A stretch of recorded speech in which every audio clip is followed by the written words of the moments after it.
நாம் அவருக்குள் தேவனுடைய நீதியாகும்படிக்கு பாவம் அறியாத அவரை நமக்காக பாவமாக்கினார். நாம் பிதாவாகிய தேவன் நம் மீது கொண்டிருக்கிற அன்பை குறித்து நாம் பார்க்கிறோம். யோவான் 3:16 ஆண்டவர் எவ்வளவாய் இந்த உலகத்தில் அன்பு கூர்ந்தார் என்று சொல்லி நாம் பார்த்தோம். நாம் பிதாவின் அன்பை அவர் எப்படி எப்படி அன்பு கூர்ந்தார், எவ்வளவாய் அன்பு கூர்ந்தார் என்று சொன்னால், இங்கு அப்படி வசனம் சொல்லுகிறது, நாம் அவருக்குள் தேவனுடைய நீதியாகும்படிக்கு பாவமறியாத அவரை நமக்காக பாவமாக்கினார். தம்முடைய சொந்த குமாரன் என்றும் பாராமல் ஆண்டவராய் இயேசு கிறிஸ்துவை பரிசுத்தமுள்ள பிள்ளை என்று சொல்லி வேதம் சொல்லுகிறது. அவரை நமக்காக பாவமாக்கினார். ஆண்டவராய் இயேசு கிறிஸ்து அன்றைக்கு கேட்கும் பொழுது நாம் பார்க்கிறோம், என்னிடத்தில் பாவம் உண்டென்று உங்களால் யாரால் சொல்லக்கூடும் என்று சொல்லி கேட்டவர். எவ்வளவேனும் இருள் இல்லாதவர், பாவம் இல்லாதவர், அவர் உலகத்திற்கு ஒளியாய் வந்தவர். ஆனால் பிதாவாகிய தேவனோ நம்மீது கொண்டிருந்த அன்பின் நிமித்தம், நாம் ஒவ்வொருவர் மீதும் கொண்டிருந்த அளவற்ற அந்த அன்பின் நிமித்தம் ஆண்டவராய் இயேசு கிறிஸ்துவை பாவமாக்கினார் என்று சொல்லப்பட்டிருக்கிறது. ஆகவேதான் யோவான் ஸ்நானகன் சொல்லும்படி சொல்லுகிறார், இதோ உலகத்தின் பாவத்தை சுமந்து தீர்க்கிற தேவ ஆட்டுக்குட்டி. மொத்த உலகத்தின் பாவத்தையும் இயேசு கிறிஸ்துவின் மீது பிதாவாகிய தேவன் சுமத்த அவர் தீர்மானித்திருந்தார்.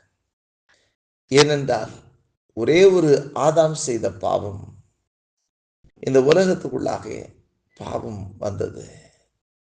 ஒருவன் செய்த பாவத்தின் நிமித்தம் எல்லா மனுக்குலமும் பாவிகளாய் மாறிப்போனார்கள். ஆகவே பிதாவாகிய தேவனுக்கு கீழ்ப்படுகிற ஒரே ஒருவரின் நிமித்தம், ஆண்டவராய் இயேசு கிறிஸ்துவின் நிமித்தம், வாசனம் சொல்லுகிறது, பிந்தின ஆதாம் என்று சொல்லப்படுகிற வார்த்தையின்படி இயேசு கிறிஸ்துவின் நிமித்தம் அவரை விசுவாசிக்கிற ஒவ்வொருவரும் பாவ மன்னிப்பு நிச்சயத்தை பெற்றுக்கொள்ளும்படியாக இந்த உலகத்திலே தம்முடைய சொந்த குமாரனோடு பாராமல் அவரை நமக்காக பாவமாக்கினார். நம்முடைய பாவங்களை அவர் மீது சுமத்தி நம்மை பரிசுத்தமாக்கினார். நம் மீது கொண்டிருந்த அந்த அளவற்ற அன்பு, தன்னுடைய சொந்த குமாரன் என்றும் பாராமல் அவரை பாவத்திற்கு, அதாவது பாவமாக்கினார் என்று சொல்லும் பொழுது அவர் மீது மொத்த பாவத்தையும் சுமத்தினார் என்று அர்த்தமாகிறது. ஆகவேதான் இந்த மொத்த பாவத்தையும் இயேசு கிறிஸ்துவின் மீது சுமத்தும் பொழுது ஆண்டவராகிய தேவன் இமை பொழுது இயேசுவை வெட்டு தன்னுடைய பார்வையை விளக்குகிறதை பார்க்கிறோம். அதைத்தான் வேதம் சொல்லுகிறது, இமை பொழுது கைவிட்டேன் என்று சொல்லி ஆண்டவராய் இயேசு கிறிஸ்து மொத்த உலகத்தின் பாவத்தின் தன் மீது ஏற்றுக்கொண்ட பொழுது அவர் பாவமாக்கப்பட்டார், நாம் பரிசுத்தமாக்கப்பட வேண்டும் என்பதற்காக. ஆகவேதான் அப்போஸ்தலனாகிய பவுல் எழுதுகிற எல்லா நிருபத்தினுடைய முன்பகுதியில் நீங்கள் பார்க்கலாம். அங்கே கொரிந்தில 1 1 கொரிந்தியர் 1:2 இப்படி சொல்லப்பட்டிருக்கிறது, கொரிந்துவில கிறிஸ்து இயேசுவுக்குள் பரிசுத்தமாக்கப்பட்டவர்களாயும் பரிசுத்தவான்களாகும்படி அழைக்கப்பட்டவருமாயிருக்கிற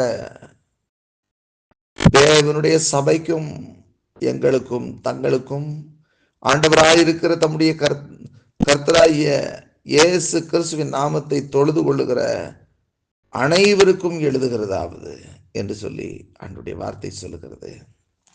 அப்படியானால் ஆண்டவராய் இயேசு கிறிஸ்துவின் மூலமாக நமக்கு பாவ நிவிருத்தி கிடைக்கிறது. அவர் நமக்காக பாவமாக்கப்பட்டபடினாலே, பாவம் அறியாத அவர் நமக்காக பாவமாக்கப்பட்டபடினாலே பாவிகளாய் இருந்த நாமும் பரிசுத்தவான்களாய் மாறிவிடுகிறோம். கிறிஸ்து இயேசுவுக்குள் நாம் பரிசுத்தமாக்கப்பட்டவர்களாக நாம் மாற்றப்படுகிறோம். ஆகவே பிதாவாகிய தேவன் நம் மீது கொண்டிருந்த அளவற்ற அன்பு நம்மை பரிசுத்தவான்களாய் மாற்றுகிறது. அவருடைய சொந்த குமாரன் என்றும் பாராமல் நம்முடைய மொத்த பாவத்தையும் அவர் மீது சுமக்கச் செய்து நம்மை பாவத்தினுடைய அடிமைத்தனத்தின் நுகத்திலிருந்து நம்மை விடுவிக்கிறது. ஆகவே ஆண்டவராகிய தேவன், பிதாவாகிய தேவனுடைய அன்பு சொந்த குமாரனையும் நமக்காக பாவமாக்கிற்று. நாம் பரிசுத்தவான்கள் ஆகும்படிக்கு அந்த அன்பை ஒவ்வொரு நாளும் உணர்ந்தவர்களாக அந்த அன்பிலே நாம் நினைந்து கொள்வோம், நிறைந்து கொள்வோம், அந்த அன்பிலே நடந்து கொள்வோம்.